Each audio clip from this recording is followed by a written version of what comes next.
Congress party के कार्यकर्ता का मूड कैसा है? नहीं नहीं नहीं, सुनाई नहीं दिया मुझे। कैसा है मूड आपका?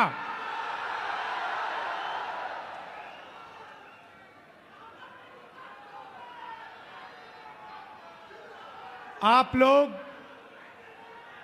जो हमारे जमीनी कार्यकर्ता हैं, जिनके खून में, डीएनए में कांग्रेस पार्टी है,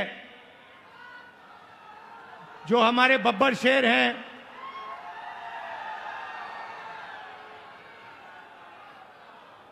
आप ओडिशा की जो जनता है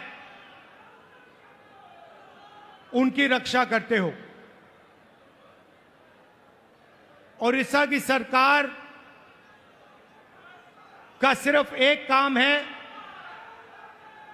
ओडिशा का जो धन है उसको ओडिशा की गरीब जनता से चोरी करने का काम है। आपकी सरकार सिर्फ यही करती है। पहले बीजेडी की सरकार ये करती आई, अब बीजेपी की सरकार यही काम कर रही है। एक तरफ ओडिशा की गरीब जनता, दलित, आदिवासी, पिछड़ा वर्ग, कमजोर लोग, किसान, मजदूर, और दूसरी तरफ 5-6 अरबपति और बीजेपी की सरकार।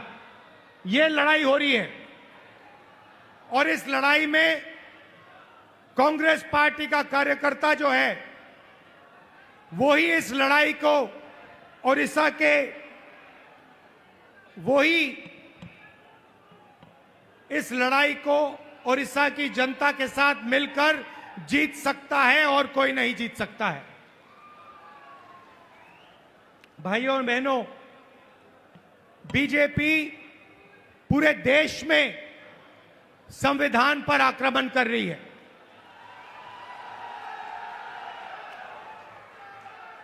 जहां भी हम देखते हैं संविधान पर बीजेपी के लोग आक्रमण कर रहे हैं। कल मैं बिहार में था और बिहार में जैसे महाराष्ट्र में चुनाव चोरी किया गया, वैसे ही बिहार में चुनाव चोरी करने की कोशिश की जा रही है।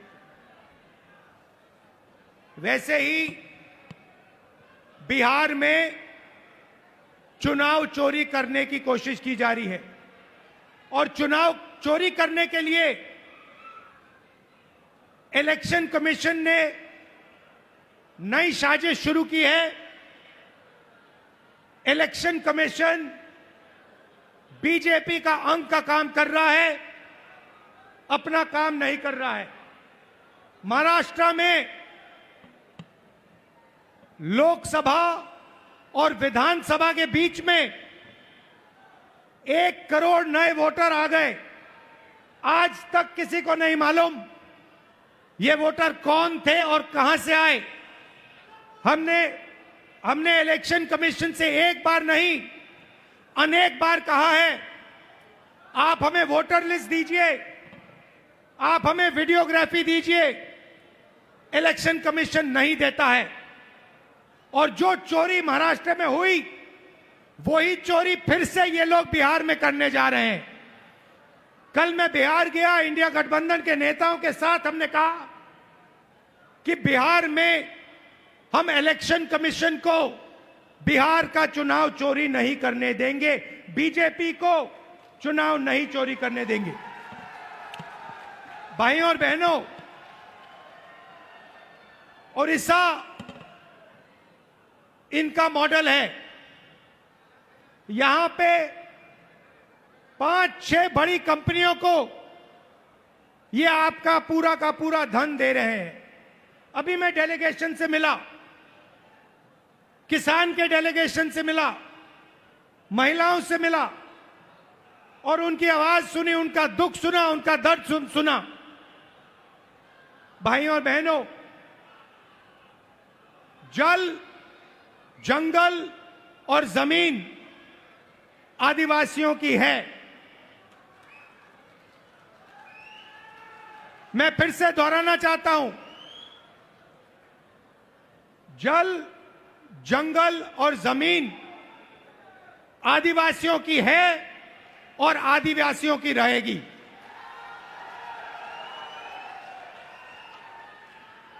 यहां पे आदिवासियों को बिना पूछे जमीन से हटा दिया जाता है, पेशा कानून लागू नहीं किया जाता है, आदिवासियों को पट्टा नहीं दिया जाता है। ये जमीन उनकी है, जल उनका है, जंगल उनका है।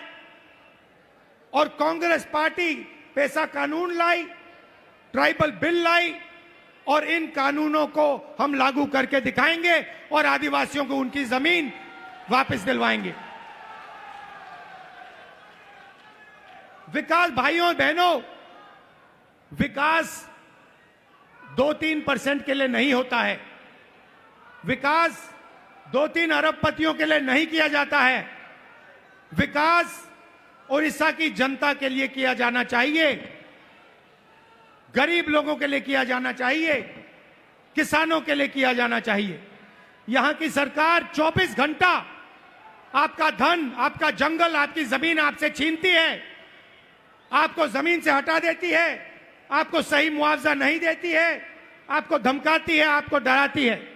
और मैं यहां स्टेज से कहना चाहता हूं, हमारे आदिवासी भाई हो, हमारे किसान हो, हमारे मजदूर हो, जिन पर भी सरकार आक्रमण कर रही है, जिनके खिलाफ अत्याचार हो रहा है, उनके साथ कांग्रेस पार्टी के सारे नेता खड़े मिलेंगे। मैं खड़ा मिलूंगा।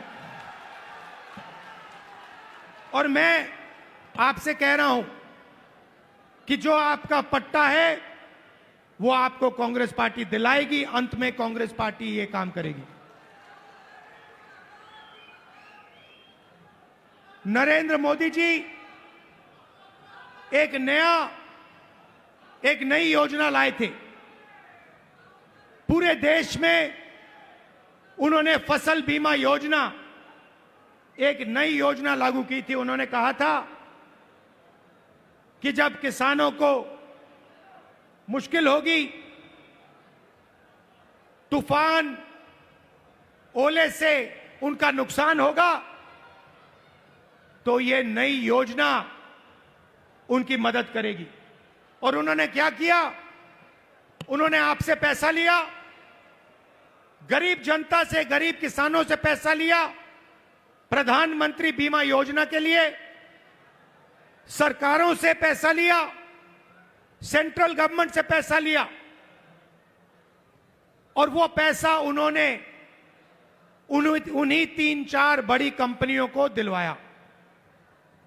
आज सच्चाई यह है कि जब आंधी आती है, तूफान आता है, ओला गिरता है, किसान को मुआवजा नहीं मिलता। हजारों करोड़ रुपए नरेंद्र मोदी जी ने किसानों का पैसा, स्टेट सरकारों का पैसा, यूनियन दिल्ली की सरकार का पैसा उठाकर इन कंपनियों को दिया। मगर ये कंपनियां, जब आपका नुकसान होता है, आपका पैसा वापस आपको नहीं देती हैं। यह सच्चाई है। और उड़ीसा के किसी भी किसान से आप ये पूछ लीजिए, जहां भी यहां पे नुकसान होता है, आंधी आती है, तूफान आती है, आप जाके पूछिए, किसान से पूछिए, क्या आपको बीमा योजना का पैसा मिला?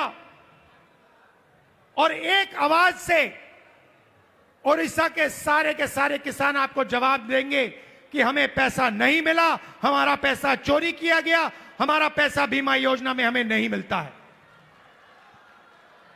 मैंने शुरुआत में कहा कि एक कॉन्स्टिट्यूशन के खिलाफ, संविधान के खिलाफ आक्रमण है।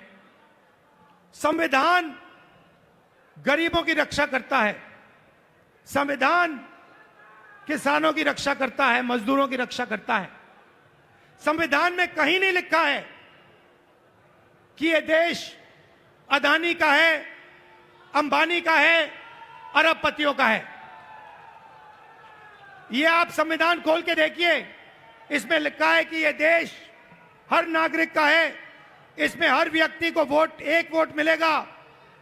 जमीन इस देश की है, गरीब जनता की है, किसानों की है, किसी एक अरबपति की नहीं है। मगर जहां भी हम देखते हैं, चाहे वो उड़ीसा हो, छत्तीसगढ़ हो, जहां भी हम देखते हैं, एक नाम दिखाई देता है, अदानी अदानी अदानी अदानी।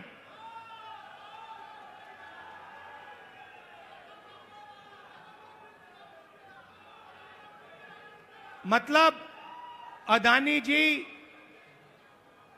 उड़ीसा की सरकार चलाते हैं, अदानी नरेंद्र मोदी को चलाता है। और जब उड़ीसा में जगन्नाथ यात्रा निकलती है, आप सोचिए रथ निकलता है, जगन्नाथ यात्रा का रथ निकलता है, लाखों लोग उसको देखते हैं, उसके पीछे चलते हैं, और फिर एक ड्रामा होता है, रथ को अदानी जी और उनके परिवार के लिए रोका जाता है। इससे आपको उड़ीसा की सरकार के बारे में सब कुछ समझ आ जाएगा। यह उड़ीसा की सरकार नहीं है, यह आपकी सरकार नहीं है, यह अदानी जैसे 5-6 अरबपतियों की सरकार है। और इसका लक्ष्य आपकी जमीन, आपका जंगल, आपके भविष्य को चोरी करने का है। मैं आपसे पूछना चाहता हूं, आपकी सरकार ने उड़ीसा के युवाओं के लिए कितना रोजगार पैदा किया है? ये जो बड़ी बड़ी इंडस्ट्रीज आती हैं, बड़ी बड़ी जो कंपनियां आती हैं, आपकी जमीन ले जाती हैं, आपका धन ले जाती हैं, आपकी जो नेचुरल वेल्थ ले जाती हैं। मैं आपसे पूछना चाहता हूं, ये आपके कितने लोगों को रोजगार देती हैं? आप मुझे बताओ। आपका रोजगार खत्म करती हैं, छोटे बिजनेसेस को, छोटी कंपनियों को, स्मॉल मीडियम बिजनेसेस को खत्म करती हैं, और फिर आपकी जमीन, आपका धन, आपका जंगल, आपका जल उठा के ले जाती है। और एक नई बात शुरू हुई है, उड़ीसा में 40,000 से ज्यादा महिलाएं गायब हो गई हैं।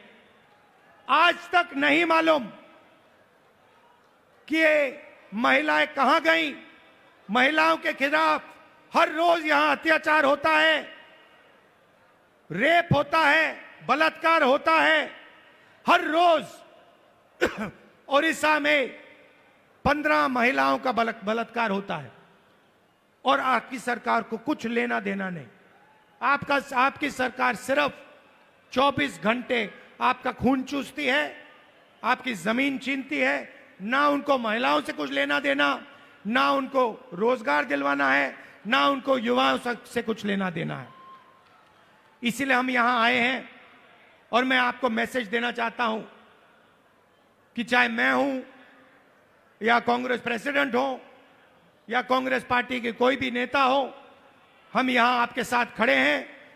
जब भी आपको मुझे बुलाना हो, जहां भी आपको मुझे ले जाना हो, मैं इस सरकार के खिलाफ लड़ना चाहता हूं, और इस सरकार को यहां से हटाना चाहता हूं। एक बात मैंने भक्तचरण दास जी को कही, तेलंगाना में हमने जाति जनगणना करवाया है। तेलंगाना में जाति जनगणना ने कमाल कर दिया है, क्योंकि जाति जनगणना ने तेलंगाना के हर नागरिक को समझा दिया है कि तेलंगाना में कितने लोग कौन से वर्ग के हैं, ओबीसी कितने हैं, अति पिछड़े वर्ग के कितने लोग हैं, दलित कितने हैं, आदिवासी कितने हैं, गरीब जनरल कास्ट के कितने लोग हैं। एक प्रकार से तेलंगाना सरकार ने तेलंगाना का एक्सरे किया है, और तेलंगाना की सरकार को अब मालूम है कि कितना धन किसके हाथ में है, कौन किसके पास क्या है, कितनी आबादी किसकी है। और मैं ये ओडिशा की जनता से भी कहना चाहता हूं, देखिए यहां पर हमें पता लगाना है दलित कितने हैं, आदिवासी कितने हैं, पिछड़े वर्ग के लोग कितने हैं, गरीब जनरल कास्ट के लोग कितने हैं। क्योंकि हम चाहते हैं कि सरकार में, इकोनॉमी में, विकास में सबको भागीदारी मिले। आज ओडिशा के पिछड़े लोगों को, दलितों को, आदिवासियों को ना सरकार में जगह मिलती है, ना कॉर्पोरेट में जगह मिलती है, ना ब्यूरोक्रेसी में जगह मिलती है। ये जो 5-6 कंपनियां आप पर राज कर रही है, मैं आपसे पूछना चाहता हूं, इनके मालिकों में कितने पिछड़े वर्ग के लोग हैं? इनकी मैनेजमेंट में कितने पिछड़े लोग के वर्ग हैं? कितने दलित हैं? कितने आदिवासी हैं? कितने गरीब जनरल कास्ट के लोग हैं? आपको एक नहीं मिलेगा। इसीलिए मैंने भक्तचरण दास जी से, लालू जी से कहा है कि पूरा दम लगा के आप ओडिशा की जनता को समझाइए कि सबसे पहला काम जाति जनगणना है, और अगर हमें ओडिशा में बदलाव लाना है तो जाति जनगणना हमारा औजार है। क्योंकि जाति जनगणना से दलितों को, पिछड़ों को, आदिवासियों को, गरीब जनरल कास्ट के लोगों को अपनी सच्ची शक्ति समझ आएगी। और जिस दिन इनको अपनी सच्ची शक्ति समझ आ गई, उस दिन ये सरकार को गिरा के फेंक देंगे। भाइयों और बहनों, आखिरी बात मैं कहना चाहता हूं, बीजेपी की सरकार ने ड्राइवर्स एसोसिएशन और यूनियन से पर पूरा दबाव डाला कि वो इस मीटिंग का समर्थन नहीं किए। उन्होंने पूरा दबाव डाला, धमकाया और डराया ड्राइवर यूनियन को, एसोसिएशन को, कि यहां पे इस मीटिंग में कांग्रेस पार्टी का समर्थन न कीजिए और इस मीटिंग को डिसरप्ट करने में मदद कीजिए। और मैं यूनियन को और एसोसिएशन को धन्यवाद करना चाहता हूं कि आपने इस मीटिंग का समर्थन किया। और मैं इस स्टेज से कहना चाहता हूं कि सरकार को ड्राइवर एसोसिएशन और यूनियन की आवाज सुननी चाहिए और जो उनकी जेन्युइन डिमांड है उन्हें पूरा करना चाहिए। एक बार फिर मैं आप सबका दिल से धन्यवाद करना चाहता हूं। आप यहां आए, इतनी गर्मी में आए और आपने इतनी प्यार से मेरी बात सुनी। कांग्रेस पार्टी के कार्यकर्ता से कहना चाहता हूं, देखो आप लोग बब्बर शेर हो, आपको किसी से नहीं डरना है। आप टाइगर हो, आपको किसी से नहीं डरना है। आप आगे बढ़ो, आपके खून में कांग्रेस पार्टी की विचारधारा है, गांधी जी की विचारधारा है, संविधान की विचारधारा है। जाओ, लड़ो और इस सरकार को बदलो। धन्यवाद, नमस्कार, जय हिंद। धन्यवाद। अब मैं आमंत्रित करूंगा भारतीय राष्ट्रीय कांग्रेस के माननीय अध्यक्ष, देश में संसद में, राज्यसभा में विपक्ष के नेता आदरणीय मल्लिकार्जुन खड़गे जी से कि आप आए और अपना यशस्वी उद्बोधन करें। आदरणीय अध्यक्ष जी श्री मल्लिकार्जुन खड़गे जी। आदरणीय मल्लिकार्जुन खड़गे जी जिंदाबाद। आदरणीय मल्लिकार्जुन खड़गे जी जिंदाबाद।